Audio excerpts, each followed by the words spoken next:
ನಮಸ್ಕಾರ. ಕರ್ನಾಟಕ ಈ ದಿನಕ್ಕೆ ಸ್ವಾಗತ. ನಾನು ಸಮೀಕ್ಷಾ ಹೆಚ್ಆರ್. ಈಗ ಹೆಡ್ಲೈನ್ಸ್. ನಾಡಿನಾದ್ಯಂತ ದಸರಾ ಸಂಭ್ರಮ. ಅಂಬಾವಿಲಾಸ ಅರಮನೆಯಲ್ಲಿ ವೈಭವದ ಆಯುಧ ಪೂಜೆ. ಸಂಜೆ ಖಾಸಗಿ ದರ್ಬಾರ್. ಡಿಕೆ ಶಿವಕುಮಾರ್ ಸಿಎಂ ಆಗುವ ಕೂಗು ಮತ್ತೆ ಜೋರು. ನವೆಂಬರ್ಗೆ ಮುಹೂರ್ತ ಫಿಕ್ಸ್ ಎಂದ ಶಿವರಾಮೇಗೌಡ. ಹೈಕಮಾಂಡ್ ನಿರ್ಧಾರ ಅಂತಿಮ ಎಂದು ಸ್ಪಷ್ಟನೆ. ಹಾಸನದಲ್ಲಿ ನಿಗೂಢ ಸ್ಫೋಟಕ್ಕೆ ದಂಪತಿ ಬಲಿ. ಚಿಕಿತ್ಸೆ ಫಲಕಾರಿಯಾಗದೆ ಇಬ್ಬರು ಸಾವು. 14 ತಿಂಗಳ ಮಗು ಅನಾಥ. ಕುಟುಂಬಸ್ಥರ ಆಕ್ರಂದನ.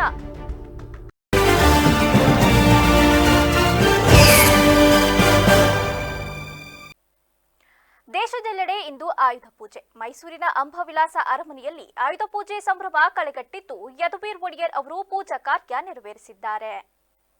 ಬೆಳಗ್ಗೆ 6 ಗಂಟೆಯಿಂದ ಚಂಡಿಕಾ ಹೋಮ ಆರಂಭವಾಗಿದ್ದು ಬಳಿಕ 7:55ಕ್ಕೆ ಅರಮನೆಯಿಂದ ಕೋಡಿ ಸೋಮೇಶ್ವರ ದೇವಾಲಯಕ್ಕೆ ಪಲ್ಲಕ್ಕಿಯಲ್ಲಿ ಆಯುಧಗಳನ್ನು ಕೊಂಡೊಯ್ದು ಬಳಿಕ ಆಯುಧಗಳನ್ನು ಶುದ್ಧಿಗೊಳಿಸಿ ವಾಪಸ್ ಅರಮನೆಗೆ ರವಾನಿಸಿ ಅರಮನೆಯ ಆನೆ ಬಾಗಿಲು ಮೂಲಕ ಕಲ್ಯಾಣ ಮಂಟಪಕ್ಕೆ ಕೊಂಡೊಯ್ದು ಜೋಡಣೆ ಮಾಡಲಾಯಿತು. ಅನಂತರ ರಾಜ ಪುರೋಹಿತರ ಮಾರ್ಗದರ್ಶನಂತೆ ಯದುವೀರ್ ಕೃಷ್ಣದತ್ತ ಚಾಮರಾಜ ಒಡೆಯರ್ ಅವರು ಆಯುಧ ಪೂಜೆ ನೆರವೇರಿಸಿದರು. ಕರಿಕಲ್ಲು ತೊಟ್ಟಿಯಲ್ಲಿ ಯದುವೀರ್ರಿಂದ ಪೂಜೆ ನಡೆದಿದ್ದು ಪಟ್ಟದ ಆನೆ, ಪಟ್ಟದ ಕುದುರೆ, ಪಟ್ಟದ ಒಂಟೆ, ಪಟ್ಟದ ಹಸು, ಅರಮನೆಯಲ್ಲಿರುವ ಐಷಾರಾಮಿ ಕಾರು ಮತ್ತು ಇತರೆ ವಾಹನಗಳಿಗೂ ಪೂಜೆ ಮಾಡಲಾಯಿತು. ಇನ್ನು ಸಂಜೆ ಖಾಸಗಿ ದರ್ಬಾರ್ ನಡೆಯಲಿದೆ. ಅನಾರೋಗ್ಯದ ಹಿನ್ನೆಲೆ ಎಐಸಿಸಿ ಅಧ್ಯಕ್ಷ ಮಲ್ಲಿಕಾರ್ಜುನ ಖರ್ಗೆ ಅವರು ಎಂಎಸ್ ರಾಮಯ್ಯ ಆಸ್ಪತ್ರೆಗೆ ದಾಖಲಾಗಿದ್ದಾರೆ. ಇದು ಖರ್ಗೆ ಅವರನ್ನ ಮುಖ್ಯಮಂತ್ರಿ ಸಿದ್ದರಾಮಯ್ಯ ಅವರು ಭೇಟಿ ಮಾಡಿ ಆರೋಗ್ಯ ವಿಚಾರಿಸಿದ್ರು.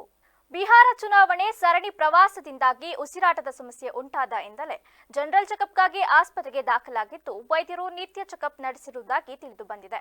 ಇನ್ನು ಇದೇ ವೇಳೆ ವೈದ್ಯರು ಇಸಿಜಿ ಪರೀಕ್ಷೆ ಮಾಡಿದ್ದು ಬುಧವಾರ ರಾತ್ರಿ ಖರ್ಗೆ ಅವರು ಆಸ್ಪತ್ರೆಯಲ್ಲಿ ವಿಶ್ರಾಂತಿ ಪಡೆಯಲಿದ್ದಾರೆ. ಇನ್ನು ಸಿಎಂ ಸಿದ್ದರಾಮಯ್ಯ ಎಂಎಸ್ ರಾಮಯ್ಯ ಆಸ್ಪತ್ರೆಯಲ್ಲಿ ಚಿಕಿತ್ಸೆ ಪಡೆಯುತ್ತಿರುವ ಮಲ್ಲಿಕಾರ್ಜುನ ಖರ್ಗೆ ಅವರನ್ನ ಇಂದು ಭೇಟಿ ಮಾಡಿ ಆರೋಗ್ಯ ವಿಚಾರಿಸಿ ಶೀಘ್ರ ಗುಣಮುಖರಾಗುವಂತೆ ಹಾರೈಸಿದ್ರು. ಅನೀಜಿನೆಸ್ ಇತ್ತಲ್ಲ, ಅದಕ್ಕೋಸ್ಕರ ಚೆಕಪ್ ಮಾಡಿದಾಗ ಬಂದಿದೆ. Is all right. You will be discharge tomorrow. ಚೆನ್ನಾಗೇ ಮಾತಾಡ್ತಾರ್ರಿ, ನನ್ನ ಜೊತೆ ಮಾತಾಡೋದಲ್ಲ. Is okay, is normal routine ಚೆಕಪ್ಗೋಸ್ಕರ ಬಂದಿರೋದು. ನಾರ್ಮಲ್ ಆಗಿದ್ದಾರೆ. ಸಮಾಜದಲ್ಲಿ ಅಸಮಾನತೆ ಇದ್ದು ಅದನ್ನು ಹೋಗಲಾಡಿಸಲು ಸಮೀಕ್ಷೆಯ ಅಂಕಿ ಅಂಶಗಳು ಅವಶ್ಯಕ. ಯಾವ ಜಾತಿಯ ಜನರಲ್ಲಿ ಅನಕ್ಷರತೆ, ಬಡತನ, ಜಮೀನು ಇತ್ಯಾದಿಗಳಿಲ್ಲ ಎಂಬುದರ ಮಾಹಿತಿ ಅಗತ್ಯ ಎಂದು ಮುಖ್ಯಮಂತ್ರಿ ಸಿದ್ದರಾಮಯ್ಯ ತಿಳಿಸಿದರು. ಬುಧವಾರ ಬೆಂಗಳೂರಿನ ಎಂಎಸ್ ರಾಮಯ್ಯ ಆಸ್ಪತ್ರೆಯ ಬಳಿ ಮಾಧ್ಯಮದೊಂದಿಗೆ ಮಾತನಾಡಿದ ಅವರು ರಾಜ್ಯದ ಜನತೆಗೆ ನಾಡಹಬ್ಬ ದಸರಾದ ಶುಭಾಶಯನ್ನ ಕೋರಿದ್ರು. ಬಳಿಕ ನಾಳೆ ಮೈಸೂರಿನಲ್ಲಿ ನಡೆಯಲಿರುವ ದಸರಾ ಮಹೋತ್ಸವದ ಕಾರ್ಯಕ್ರಮಗಳಲ್ಲಿ ಭಾಗಿಯಾಗುವುದಾಗಿ ತಿಳಿಸಿದ್ರು. ಕೇಂದ್ರ ಸರ್ಕಾರವು ಜಾತಿ ಗಣತಿಗೆ ಮುಂದಾಗಿದೆ. ಜಾತಿ ಸಮೀಕ್ಷೆಯಿಂದ ಸಮಾಜದ ಉದ್ಧಾರ ಸಾಧ್ಯವಿಲ್ಲ ಎಂದು ಕೇಂದ್ರ ಸಚಿವ ಎಚ್.ಡಿ. ಕುಮಾರಸ್ವಾಮಿ ಅವರು ತಿಳಿಸಿರುವ ಬಗ್ಗೆ ಪ್ರತಿಕ್ರಿಯಿಸಿದ ಸಿಎಂ, ಈ ಸಮೀಕ್ಷೆ ಸಾಮಾಜಿಕ, ಆರ್ಥಿಕ ಹಾಗೂ ಶೈಕ್ಷಣಿಕ ಸಮೀಕ್ಷೆಯಾಗಿದೆ. ಬಾಬಾ ಸಾಹೇಬ್ ಅಂಬೇಡ್ಕರ್ ಅವರು ತಿಳಿಸಿದಂತೆ ಅಸಮಾನತೆ ಹೋಗಲಾಡಿಸಲು ದುರ್ಬಲರು ಸಮಾಜದ ಮುಖ್ಯವಾಹಿನಿಗೆ ಬರುವಂತಾಗಬೇಕು. ಅಲ್ಲದೆ ನಿರ್ದಿಷ್ಟವಾದ ಜಾತಿಯೊಂದು ಉತ್ತುಂಗದಲ್ಲಿರಬೇಕೆಂದು ಬಯಸುತ್ತದೆ. ಕಾಂಗ್ರೆಸ್ ವರಿಷ್ಠ ರಾಹುಲ್ ಗಾಂಧಿ ಹಾಗೂ ರಾಜ್ಯ ಸರ್ಕಾರದ ಒತ್ತಾಯದ ಮೇರೆಗೆ ಕೇಂದ್ರ ಸರ್ಕಾರವು ಜಾತಿ ಗಣತಿ ನಡೆಸಲು ಮುಂದಾಗಿದೆ ಎಂದು ಸರ್ಕಾರದ ನಡೆಯನ್ನ ಸಮರ್ಥಿಸಿಕೊಂಡರು. ರಾಜ್ಯದ ಜನತೆಗೆ ದಸರಾ ಮಹೋತ್ಸವದ ನಾಡಹಬ್ಬದ ಶುಭಾಶಯಗಳು. ಇವತ್ತು ನಾನು ಈಗ ಹೊರಟಿದ್ದೀನಿ ಮೈಸೂರಿಗೆ. ನಾಳೆ ಜಂಬೂ ಸವಾರಿ ಇದೆ, ಟಾರ್ಚ್ ಲೈಟ್ ಪರೇಡ್ ಇದೆ. ಅದೆರಡು ಮುಗಿಸ್ಕೊಂಡು ಬರ್ತೀನಿ ನಾನು. ಏನಾಗಿದೆ, 95% ಫ್ಲಡ್ಡು ಇರ್ತಕ್ಕಂಥದ್ದು ಉತ್ತರ ಕರ್ನಾಟಕದಲ್ಲೇ. 8-9 ಜಿಲ್ಲೆಗಳಲ್ಲಿ ಫ್ಲಡ್ ಜಾಸ್ತಿ ಆಗಿದೆ. ಸೊ 95% ಉತ್ತರ ಕರ್ನಾಟಕದಲ್ಲಿ. ಬೇರೆ ರಾಜ್ಯಗಳಲ್ಲಿ ಕಡಿಮೆ ಇದೆ, ಬೇರೆ ಜಿಲ್ಲೆಗಳಲ್ಲಿ ಕಡಿಮೆ ಇದೆ. ಅಲ್ಲಿ ಮಾತ್ರ ಜಾಸ್ತಿ ಇದೆ. ಬೆಳಗಾಂ, ಬಿಜಾಪುರ, ಬಾಗಲಕೋಟೆ, ಕಲಬುರಗಿ, ಬೀದರ್, ಯಾದಗಿರಿ, ಹುಬ್ಳಿ, ಧಾರವಾಡ, ಗದಗ ಈ ಜಿಲ್ಲೆಗಳಲ್ಲಿ ಜಾಸ್ತಿ. ಕುಮಾರಸ್ವಾಮಿ ಅವರು ಅದು ಹೇಳಿರ್ತಕ್ಕಂಥದ್ದನ್ನು ಸ್ವಾಗತ ಮಾಡ್ತೀನಿ. ಬಟ್ ಕೇಂದ್ರ ಸರ್ಕಾರ ಹಿಂದೆ ಬರಗಾಲ ಬಂದಿತ್ತಲ್ಲ ಕರ್ನಾಟಕದಲ್ಲಿ 2023ರಲ್ಲಿ, ಆಗ ನಾವು ಸುಪ್ರೀಂ ಕೋರ್ಟ್ಗೆ ಹೋಗಿ ತಗೋಬೇಕಾಗಿ ಬಂತು ಪರಿಹಾರನ. ಸುಪ್ರೀಂ ಕೋರ್ಟು ಬಾಗಿಲು ತಟ್ಟಿ ಸುಪ್ರೀಂ ಕೋರ್ಟ್ನವ್ರು ಆರ್ಡರ್ಸ್ ಮಾಡಿದ ಮೇಲೆ ಪರಿಹಾರ ಸಿಕ್ಕಿತ್ತು. ಕೇಂದ್ರ ಸರ್ಕಾರ ಈಗ ಕೊಡಿಸ್ಕೊಟ್ರೆ ನಮ್ಮ ಇವರು ಇದ್ದಾರಲ್ಲ, ಯಾರು ಕುಮಾರಸ್ವಾಮಿ ಇದ್ದಾರಲ್ಲ, ಕೊಡಿಸ್ಕೊಡ್ಲಿ, ಮೆಮೊರಾಂಡಮ್ ಕೊಡ್ತೀವಿ. ಸಮಾಜ ಉದ್ಧಾರ ಆಗಲ್ಲ ಅಂತ ಕುಮಾರಸ್ವಾಮಿ ಹೇಳಿದ್ದಾರೆ ಸರ್. ಜಾತಿಗಳ ಸಮಾಜ ಉದ್ಧಾರ ಆಗಲ್ಲ ಅಂತ ಕುಮಾರಸ್ವಾಮಿ ಹೇಳಿದ್ದಾರೆ ಸರ್. ಅವರು ಕೇಂದ್ರ ಸರ್ಕಾರ ಪಾಪ ಕುಮಾರಸ್ವಾಮಿಗೆ ಗೊತ್ತಿಲ್ಲ. ಇದು socio economic and educational survey. ಈಗ ನಾವು ಒಂದು there is inequality in the society ಅಲ್ವಾ? ಈಕ್ವಾಲಿಟಿ ಮಾಡ್ಬೇಕಾದ್ರೆ ಏನು ಮಾಡಬೇಕು? ಅಂಕಿಅಂಶಗಳು ಬೇಕು. ಅಂಕಿಅಂಶಗಳು ಬೇಕಲ್ವಾ? ನಂಬರ್ 1. ನಂಬರ್ 2, ಯಾವ ಜಾತಿನಲ್ಲಿ ಬಡತನ ಇದೆ, ಯಾವ ಜಾತಿನಲ್ಲಿ ನಿರುದ್ಯೋಗ ಇದೆ, ಯಾವ ಜಾತಿನಲ್ಲಿ ಅನಕ್ಷರತೆ ಇದೆ, ಯಾವ ಜಾತಿನಲ್ಲಿ ಜಮೀನಿಲ್ಲ, ಇವೆಲ್ಲ ಗೊತ್ತಾಗಬೇಕಲ್ಲ. ಗೊತ್ತಾದ್ರೆ ತಾನೇ ಈಕ್ವಾಲಿಟಿ. ಬಾಬಾ ಸಾಹೇಬ್ ಅಂಬೇಡ್ಕರ್ ಅವ್ರು ಏನಂತ ಹೇಳಿರೋದು? ಅಸಮಾನತೆ ತೊಲಗಿಸಿ ಅಂತ. ಅಸಮಾನತೆ ಹೋಗ್ಬೇಕಾದ್ರೆ ಈಕ್ವಾಲಿಟಿ ಬರಬೇಕಲ್ವ? ಎಲ್ಲರೂ ಮುಖ್ಯವಾಹಿನಿ ಬರಬೇಕಲ್ವ? ಹಿಂಗೆ ಸೊಸೈಟಿ ಮುಂದುವರಿಸ್ಬೇಕಾ? ಬಿ ಜೆ ಪಿಯವರು ಅಸಮಾನತೆ ಹಿಂಗೇ ಇರಬೇಕು, ಸಮಾಜದಲ್ಲಿ ಈಕ್ವಾಲಿಟಿ ಬರಲೇಬಾರದು, ಇದನ್ನು ಬಯಸೋದು ಯಾವಾಗಲೂ. Because they wanted one community supremacy ಇರಬೇಕು. ಅದನ್ನು ಬಿಟ್ಟು ಬೇರೆ ಏನು ಯೋಚನೆ ಮಾಡಲ್ಲ. ಈಗ ಅವರು ಮಾಡ್ತಾ ಇದ್ದಾರೆ ಈಗ ಜಾತಿ ಗಣತಿ ಅವರು ಕೇಂದ್ರ ಸರ್ಕಾರದವ್ರು ಮಾಡ್ತಾರಲ್ಲ, ಯಾಕೆ ಮಾಡ್ತಾ ಇದ್ದರು? ನಮ್ಮ ಒತ್ತಾಯದ ಮೇಲೆ ಮಾಡ್ತಾ ಇರೋದು. ರಾಹುಲ್ ಗಾಂಧಿ ಅವರು ಒತ್ತಾಯದ ಮೇಲೆ ಮಾಡ್ತಾ ಇರೋದು. ಈ ಹಿಂದೆ ಸೆಪ್ಟೆಂಬರ್ ಕ್ರಾಂತಿ ಹೇಳಿಕೆ ರಾಜ್ಯದಲ್ಲಿ ಕಿಚ್ಚು ಹಚ್ಚಿತ್ತು. ಹೈಕಮಾಂಡ್ ಮೀಟಿಂಗ್ ಮೇಲೆ ಮೀಟಿಂಗ್ ಮಾಡಿದ್ರು. ಕೊನೆಗೆ ಸಿದ್ದರಾಮಯ್ಯ ಅವರೇ ಇನ್ನೆರಡು ವರ್ಷ ನಾನೇ ಸಿಎಂ ಎಂದು ಹೇಳಿ ಚರ್ಚೆಗೆ ಫುಲ್ ಸ್ಟಾಪ್ ಇಟ್ಟಿದ್ರು. ಇದೀಗ ಮತ್ತೆ ಡಿಕೆ ಶಿವಕುಮಾರ್ ಸಿಎಂ ಆಗ್ತಾರೆ ಎನ್ನುವ ಕೂಗು ಜೋರಾಗಿದೆ. ಮಂಡ್ಯದಲ್ಲಿ ಶಿವರಾಮೇಗೌಡ ನವೆಂಬರ್ ಬಾಂಬ್ ಸಿಡಿಸಿದ್ದಾರೆ. ಮಂಡ್ಯ ಜಿಲ್ಲೆಯ ನಾಗಮಂಗಲದಲ್ಲಿ ಮಾತನಾಡಿದ ಅವರು, ಉಪಮುಖ್ಯಮಂತ್ರಿ ಡಿಕೆ ಶಿವಕುಮಾರ್ ಅವರು ನವೆಂಬರ್ನಲ್ಲಿ ಮುಖ್ಯಮಂತ್ರಿ ಆಗಿಯೇ ಆಗ್ತಾರೆ. ನಮಗೆ ಸಿಕ್ಕಿರುವ ಮಾಹಿತಿ ಪ್ರಕಾರ ಅವರು ಸಿಎಂ ಆಗಲಿದ್ದಾರೆ. ಅವರು ಮುಖ್ಯಮಂತ್ರಿ ಆಗಬೇಕು ಎಂಬುದೇ ನಮ್ಮ ಇಚ್ಛೆ. ಅಂತಿಮ ನಿರ್ಧಾರವನ್ನ ಹೈಕಮಾಂಡ್ ಕೈಗೊಳ್ಳುತ್ತೆ. ಆದರೆ ಡಿಕೆ ಶಿವಕುಮಾರ್ ಸಿಎಂ ಆಗಬೇಕೆಂದು ಹಳೆ ಮೈಸೂರು ಭಾಗದವರಾದ ನಮ್ಮೆಲ್ಲರ ಇಚ್ಛೆ. ಅವರು ಮುಖ್ಯಮಂತ್ರಿ ಆಗಿಯೇ ಆಗ್ತಾರೆ ಎಂದರು. ಪಕ್ಷದ ಉದ್ದೇಶ ಇವತ್ತು ಡಿ ಕೆ ಶಿವಕುಮಾರ್ ಅವರು ಮುಖ್ಯಮಂತ್ರಿ ಆಗಬೇಕು ಅನ್ನೋದ್ರಲ್ಲಿ ಎರಡನೇ ಮಾತಿಲ್ಲ. ಅದನ್ನು ತೀರ್ಮಾನ ಮಾಡೋರು ಯಾರು? ಹೈಕಮಾಂಡ್ ಅವರು ಯಾವಾಗ ಯಾವ ಹಂತದಲ್ಲಿ ಏನು ಮಾಡಬೇಕು ಅಂತ ಅವರು ಎಲ್ಲರನ್ನು ಪಕ್ಷವನ್ನು ಹೆಂಗೆ ತಂದುಕೊಂಡು ಹೋಗ್ಬೇಕು, ಮುಖ್ಯಮಂತ್ರಿ ಉಪಮುಖ್ಯಮಂತ್ರಿಯವ್ರನ್ನ ಹೆಂಗೆ ತಗೊಂಡು ಹೋಗ್ಬೇಕು, ನಾವೇನು ಮಾಡಬೇಕು ಅನ್ನೋದು ಕಾಂಗ್ರೆಸ್ ಪಕ್ಷಕ್ಕೆ 100% ಭಾಗ ಅವರವರ ಏನೇನು ಕಷ್ಟಪಟ್ಟು ಏನೇನು ಮಾಡಿದಾರೋ ಅವರ ಹೋರಾಟ, ಆ ಹೋರಾಟಕ್ಕೆ ಫಲ ಇದ್ದೇ ಇರುತ್ತೆ ಅನ್ನೋದನ್ನ ಅನುಮಾನ.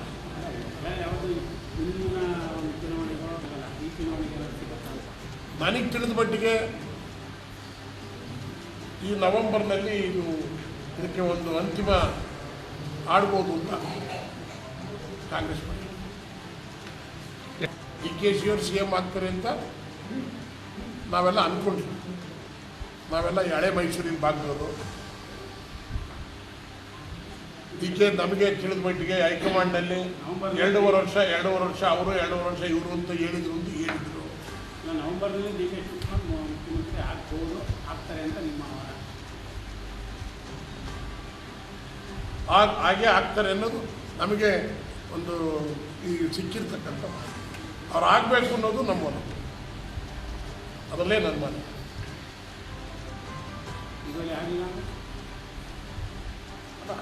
ನೀವು ಇನ್ನೂ ನವೆಂಬರೇ ಬಂದಿಲ್ಲ, ಈಗಲೇ ಅಲ್ಲೇ ನೀವು ಆಗಲಿಲ್ಲ ಅಂದರೆ ನೀವೇ ನವೆಂಬರ್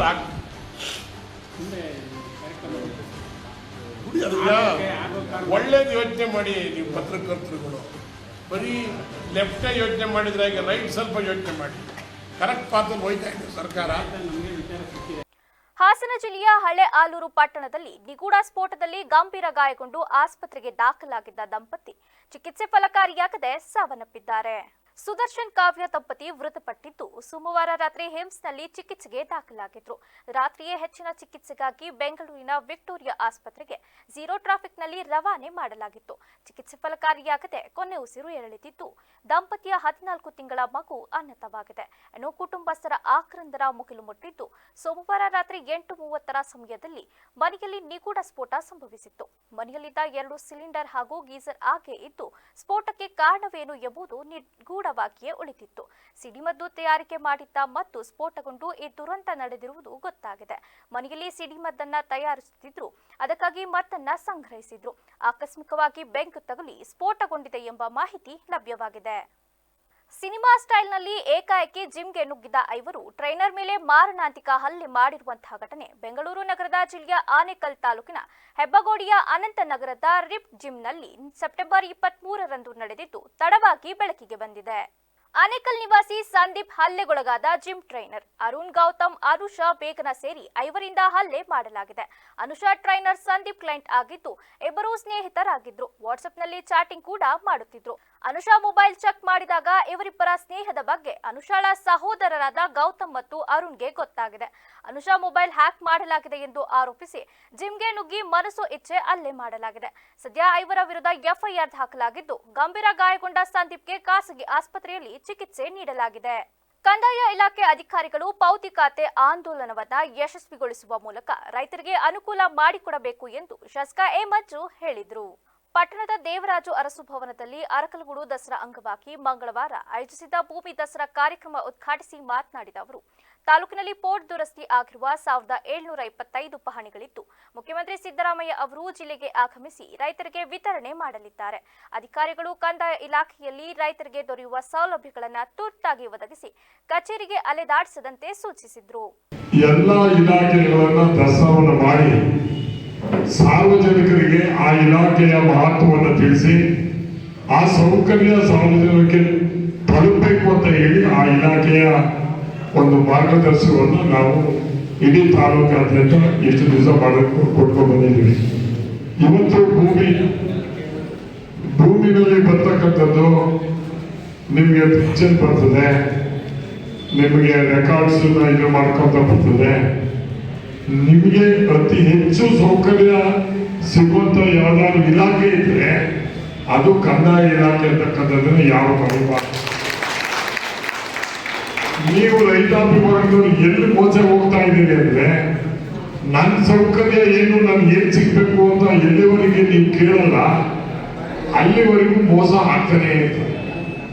ನೀವು ನನ್ನ ಪಾಣಿ ತಗೊಳಕ್ಕೆ ದುಡ್ಡು ಯಾಕೆ ಕೊಡಬೇಕು ಅಂತ ನೀವು ಕೇಳಬೇಕು. ಏನು ನೀವು ಜನಕ್ಕೆ ತಪ್ಪು ಭಾವನೆ ಬಂದ್ಬಿಟ್ಟಿದೆ ಅಂದ್ರೆ, ದುಡ್ಡು ಕೊಟ್ಟರೆ ಕೆಲಸ ಆಯ್ತದೆ ಅಂತ ಬಂದ್ಬಿಟ್ಟಿದೆ.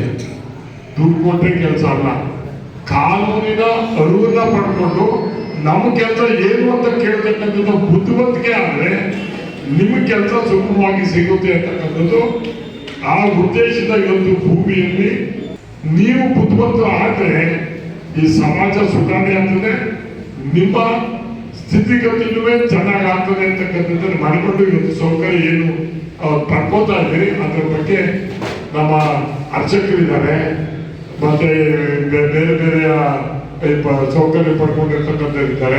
ಇವತ್ತು ಕರೆದು ಕೊಡ್ತಕ್ಕಂಥದ್ದು ಒಂದು ವ್ಯವಸ್ಥೆ ಇದೆ. ಕೊಟ್ಟಾಗ ಆ ಸೌಕರ್ಯ ಅಂದ್ರೆ ಏನು ಅಂತಕ್ಕಂಥದ್ದು ನೀವು ತಿಳ್ಕೊಂಡು ತಿಳಿಸ್ಬೇಕು, ಅಷ್ಟೇ, ಬೇರೆ ಏನಿಲ್ಲ. ನಾವೇನು ನಿಮ್ಮ ಪಾಣಿನ ಬೇರೆ ಹೆಸರು ಮಾಡ್ಸಕ್ಕಾಗಲ್ಲ, ನಿಮ್ಮ ಪಾಣಿನೇ ನಿಮ್ಮ ಹೆಸರಿಗೆ ಮಾಡಿಸ್ಕೋಬೇಕು. ನಾವು ಲೇಟಾಗಿ ಕೊಡಬೇಡಿ, ಜಲ್ದಿ ಕೊಡಿ ಅಂತ ಹೇಳಕ್ಕೆ ನೀವು ನನಗೆ ಓಟ್ ಹಾಕಿರ್ತೀರಿ. ನಾನು ನಿಮ್ಮ ಸೇವಕ, ಇವರು ಸರ್ಕಾರಿ ಸೇವಕರು, ಇಲ್ಲ ನಾವು ಜನಸೇವಕರು, ನೀವು ಸರ್ಕಾರಿ ಸೇವಕರು. ಇವರು ಸಂಬಳ ಕೊಡ್ತಾರೆ ಸರ್ಕಾರ ನಿಮ್ಮ ಸೇವೆ ಮಾಡೋಕ್ಕೆ, ನನಗೆ ಓಟ್ ಹಾಕ್ತಾರೆ ನನ್ನ ಸೇವೆ ಮಾಡು ಅಂತ ಹೇಳಕ್ಕೆ. ಅದಕ್ಕೂ ನಿಮಗೆ ಅತಿ ಹೆಚ್ಚು ಹೋಗಿರ್ತಕ್ಕಂಥದ್ದು ಯಾರಿಗೆ ಅಂತ ಈ ದೇಶದಲ್ಲಿ ಮತದಾರರಿಗೆ ಅನ್ನೋದನ್ನ ಯಾರು ಮರಿಬಾರ್ದು. ಮೋಸ ಎಲ್ಲ ನಡೀತಿರ್ತದೆ. ಅದಾದ್ಮೇಲೆ ನೋಡ್ಕೋಬೇಕಾದರೂ ಸಾರ್ವಜನಿಕ ಬಂಧುಗಳು ನಿಮ್ಮಂತ ಹೇಳಿ ಈ ಸೌಕರ್ಯಗಳನ್ನ ಕೊಡ್ತಕ್ಕಂಥದ್ರ ಮುಖಾಂತರ ಈ ಕೊನೆಯ ದಿನದ ದಸರಾವನ್ನು ಮಾಡಿ. ಈ ವೇಳೆ ತಹಶೀಲ್ದಾರ್ ಕೆಸಿ ಸೌಮ್ಯ, ಗ್ರೇಡ್ 2 ತಹಶೀಲ್ದಾರ್ ಸಿ ಸ್ವಾಮಿ, ಪಟ್ಟಣ ಪಂಚಾಯಿತಿ ಅಧ್ಯಕ್ಷ ಪ್ರದೀಪ್ ಕುಮಾರ್, ಉಪಾಧ್ಯಕ್ಷ ಸುಬಾನ ಶರೀಫ್, ಮುಖ್ಯಾಧಿಕಾರಿ ನಾಗೇಂದ್ರ ಕುಮಾರ್ ಸೇರಿದಂತೆ ಇತರರು ಇದ್ದರು. ಪ್ರವಾಹ ಮತ್ತು ಬೆಳೆಹಾನಿ ಹಿನ್ನೆಲೆಯಲ್ಲಿ ಮುಖ್ಯಮಂತ್ರಿ ಸಿದ್ದರಾಮಯ್ಯ ಅವರು ಕಲಬುರಗಿಯಲ್ಲಿ ಸುದ್ದಿಗೋಷ್ಠಿ ನಡೆಸಿ ಕೇಂದ್ರದ ಎನ್ಡಿಆರ್ಎಫ್ ಪರಿಹಾರದ ಜೊತೆಗೆ ರಾಜ್ಯ ಸರ್ಕಾರದಿಂದ ಹೆಚ್ಚುವರಿ ಪ್ಯಾಕೇಜ್ ಘೋಷಿಸಿದ್ದಾರೆ. ಪ್ರತಿ ಹೆಕ್ಟರ್ಗೆ 8,500 ರುಗಳ ಹೆಚ್ಚುವರಿ ಪರಿಹಾರವನ್ನ ನೀಡಲಾಗುವುದು ಎಂದು ಮುಖ್ಯಮಂತ್ರಿಗಳು ಪ್ರಕಟಿಸಿದರು. ವೈಮಾನಿಕ ಸಮೀಕ್ಷೆ ಮತ್ತು ಅಧಿಕಾರಿಗಳ ಸಭೆಯ ಬಳಿಕ ಮಾತನಾಡಿದ ಮುಖ್ಯಮಂತ್ರಿಗಳು 4 ಜಿಲ್ಲೆಗಳ ಪರಿಸ್ಥಿತಿಯನ್ನ ಸುದೀರ್ಘ ಚರ್ಚೆ ನಡೆಸಿ ಅವಲೋಕಿಸಲಾಗಿದೆ. ಈ 4 ಜಿಲ್ಲೆಗಳಲ್ಲಿ 117 ಗ್ರಾಮಗಳು ಸಂಕಷ್ಟಕ್ಕೆ ಸಿಲುಕಿವೆ. ಸದ್ಯಕ್ಕೆ 80 ಕಾಳಜಿ ಕೇಂದ್ರಗಳನ್ನು ತೆರೆಯಲಾಗಿದೆ ಎಂದು ಮಾಹಿತಿ ನೀಡಿದರು. ನಾನು ಇವತ್ತು ಬೆಳಿಗ್ಗೆ ಕಲಬುರಗಿಗೆ ಬಂದು 4 ಜಿಲ್ಲೆಗಳನ್ನು ವೈಮಾನಿಕ ಸಮೀಕ್ಷೆಯನ್ನು ಮಾಡಿದ್ದೇನೆ. ಕಲಬುರಗಿ, ವಿಜಯಪುರ, ಬೀದರ್ ಮತ್ತು ಯಾದಗಿರಿ 4 ಜಿಲ್ಲೆಗಳು. 4 ಜಿಲ್ಲೆಗಳ ಅಧಿಕಾರಿಗಳನ್ನು ಕೂಡ ಇಲ್ಲಿಗೆ ಕರೆದಿದ್ದೆ. ಜಿಲ್ಲಾಧಿಕಾರಿಗಳು ಮತ್ತು ಇತರ ಅಧಿಕಾರಿಗಳನ್ನು, ಸಿಇಒಗಳು, ಅಗ್ರಿಕಲ್ಚರ್ ಡಿಪಾರ್ಟ್ಮೆಂಟ್ನವರು ಮತ್ತು ಇತರ ಜಿಲ್ಲಾ ಮಟ್ಟದ ಅಧಿಕಾರಿಗಳನ್ನು ಕೂಡ ಇಲ್ಲಿಗೆ ಕರೆದಿದ್ದೆ. ಸೊ ಬೆಳಿಗ್ಗೆ ನಾನು ಕೃಷ್ಣ ಬೈರೇಗೌಡ, ರೆವಿನ್ಯೂ ಮಂತ್ರಿಗಳು,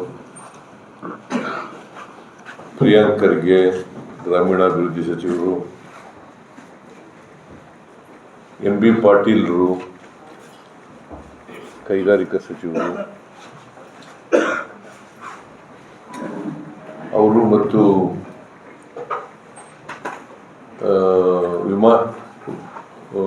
ಹೆಲಿಕಾಪ್ಟರ್ ಅಷ್ಟೇ ಜನ ಹೋಗಕ್ಕೆ ಸಾಧ್ಯ ಆಗೋದು.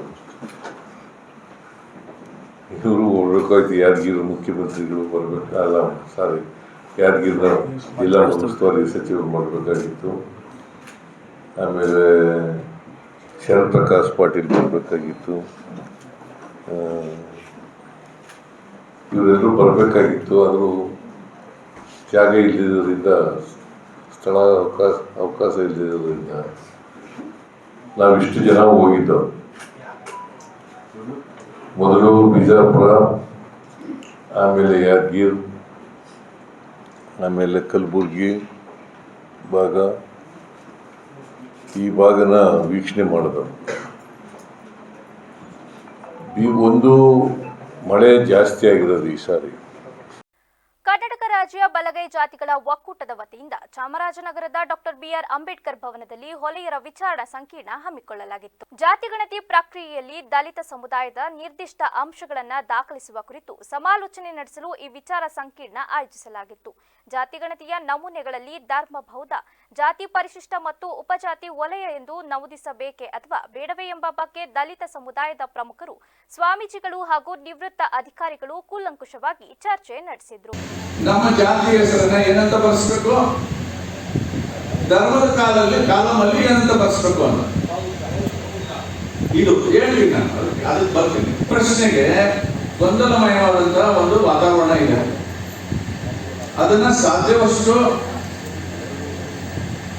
ಕ್ಲಾರಿಫೈ ಮಾಡ್ಕೊಳ್ಳಿಕ್ಕೆ ಈ ಸಭೆ ನಡೀತಾ ಇದೆ ಅಂತ ನಾನು ಅನ್ಕೋತೀನಿ. ಅಲ್ಲ, ಆದ್ರೆ ಒಂದಷ್ಟು ಸೂಕ್ಷ್ಮ ರೀತಿಯಲ್ಲಿ ಅದನ್ನ ನಾನು ಮಾತಾಡಲಿಕ್ಕೆ ಬಯಸ್ತೇನೆ. ಸರ್ಕಾರಿ ಆದೇಶದಲ್ಲಿ 101 ಪರಿಶಿಷ್ಟ ಜಾತಿಗಳನ್ನ 3 ಗುಂಪುಗಳಾಗಿ ವಿಂಗಡಿಸಿದ್ದಾರೆ. ಈ 3 ಗುಂಪುಗಳಲ್ಲಿ ಪ್ರವರ್ಗ ಎ ಮಾದಿಗ ಸಂಬಂಧಿತ ಜಾತಿಗಳು, ಇದನ್ನ ಮೋರ್ ಬ್ಯಾಕ್ವರ್ಡ್ ಕ್ಲಾಸಸ್ ಅಂತ ಗುರುತಿಸಿದ್ದಾರೆ. ಹೆಚ್ಚು ಹಿಂದುಳಿದ ಜಾತಿಗಳು. ಹೆಚ್ಚು ಹಿಂದುಳಿದವರು ಅಂತ ಹೇಳಲಿಕ್ಕೆ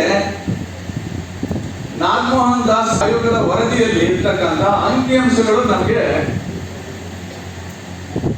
ಸಾಕ್ಷಿ ಕೊಡ್ತದೆ. ಶಿಕ್ಷಣದಲ್ಲಿ, ಉದ್ಯೋಗದಲ್ಲಿ, ಗ್ರಾಜುಯೇಟ್ಸ್ ಇರೋದ್ರಲ್ಲಿ, ರಾಜಕೀಯ ಪ್ರಾತಿನಿಧ್ಯ ಇರೋದ್ರಲ್ಲಿ ಮತ್ತು ಭೂ ಒಡೆತನ ಇತ್ಯಾದಿ ಮಾನದಂಡಗಳ ಆಧಾರದ ಮೇಲೆ ವಿಚಾರ ಸಂಕಿರಣದಲ್ಲಿ ಜ್ಞಾನಪ್ರಕಾಶ್ ಸ್ವಾಮೀಜಿ, ಶಾಸಕ ಎಆರ್ ಕೃಷ್ಣಮೂರ್ತಿ, ಮಾಜಿ ಸಚಿವ ಎನ್ ಮಹೇಶ್, ಜಿಎನ್ ನಂಜುಂಡಸ್ವಾಮಿ ಸೇರಿದಂತೆ ಇತರರು ಇದ್ದರು. ಈಗ ಮತ್ತೊಮ್ಮೆ ಹೆಡ್ಲೈನ್. ನಾಡಿನಾದ್ಯಂತ ದಸರಾ ಸಂಭ್ರಮ. ಅಂಬಾವಿಲಾಸ ಅರಮನೆಯಲ್ಲಿ ವೈಭವದ ಆಯುಧ ಪೂಜೆ. ಸಂಜೆ ಖಾಸಗಿ ದರ್ಬಾರ್. ಡಿಕೆ ಶಿವಕುಮಾರ್ ಸಿಎಂ ಆಗುವ ಕೂಗು ಮತ್ತೆ ಜೋರು. ನವೆಂಬರ್ಗೆ ಮುಹೂರ್ತ ಫಿಕ್ಸ್ ಎಂದ ಶಿವರಾಮೇಗೌಡ. ಹೈಕಮಾಂಡ್ ನಿರ್ಧಾರ ಅಂತಿಮ ಎಂದು ಸ್ಪಷ್ಟನೆ. ಹಾಸನದಲ್ಲಿ ನಿಗೂಢ ಸ್ಫೋಟಕ್ಕೆ ದಂಪತಿ ಬಲಿ. ಚಿಕಿತ್ಸೆ ಫಲಕಾರಿಯಾಗದೆ ಇಬ್ಬರು ಸಾವು. 14 ತಿಂಗಳ ಮಗು ಅನಾಥ. ಕುಟುಂಬಸ್ಥರ ಆಕ್ರಂದನ.